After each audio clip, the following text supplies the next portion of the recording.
Stadiums are filled with thousands of people, but only a few people get to play on the field. For example, there might be 50,000 people in the stands in an NFL football game, 100 players between the two teams on the field, and only 22 engage in the game at any one moment. Think about that. 50,000 people, 22 are on the field, and you have 50,000 people watching them. This speaks to the crisis of action that we see in today's world, in many of the dads' worlds. So many men are watching other men engage in their life on the field, crush it, collect big money, but never look at your own life for where we are a spectator. I know this because that was me.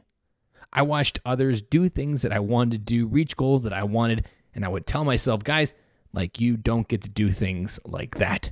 They can do those things like that, but not you. This belief was rooted in a story that I've mentioned here in the podcast, my sophomore year of baseball. That year in high school, I played 2 innings all season.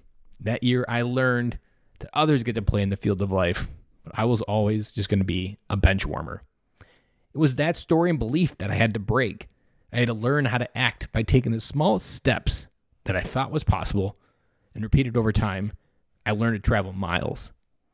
When I took the hard look at being a spectator in my life, a big lesson came to the surface. I needed to suspend the need to know how. Let me say that one more time. I needed to suspend the need to know how. I would sit on the sideline saying, I don't know how, so let's just wait until the how shows up. Screw that. The how typically never comes, is what I've learned. The how only shows up after you've tried and failed a few dozen times, or if you're Edison 10,000 times. Really glad he didn't wait till he knew how to start before trying. Those could have been some really dark times. To go from spectator to action, you need to let go of the how and focus on the why. When the why is strong enough, big enough, and compelling, the how finds a way. Think of Tom Brady. He was labeled as a guy that wouldn't cut it as a quarterback in his 20s, that he would never make it, that he should give up now. He wasn't cut out for it. Really glad he didn't wait till he knew how to play at an elite level. Walt Disney was fired from an Indiana newspaper for not being creative enough.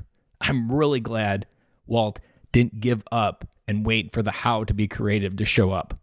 If you are listening to this and the reality is sinking in that you are being a spectator for the first time, here are 3 things to focus on. Create a strong vision for where you want to go and where you want to be playing on the field. Start where your feet are and take the smallest step possible. Repeat daily and you will change your life. Adopt a never quit mindset in life. If it's not working, pivot, but never quit. The stakes have never been higher, guys, and it is bigger than just you. Because here's the reality of why playing on the field of life is so important. If it is your desire for your kids to be engaged in their life, you first need to be engaged and involved in leading your life first. Kids will follow in your footsteps that you leave, and it is up to you to make sure that you are leaving footsteps worth following. Stop being a spectator in your life. Engage on the field of life. Start where your feet are. Create a strong vision and never quit. That's my message, guys. And I'll be back again with you guys tomorrow.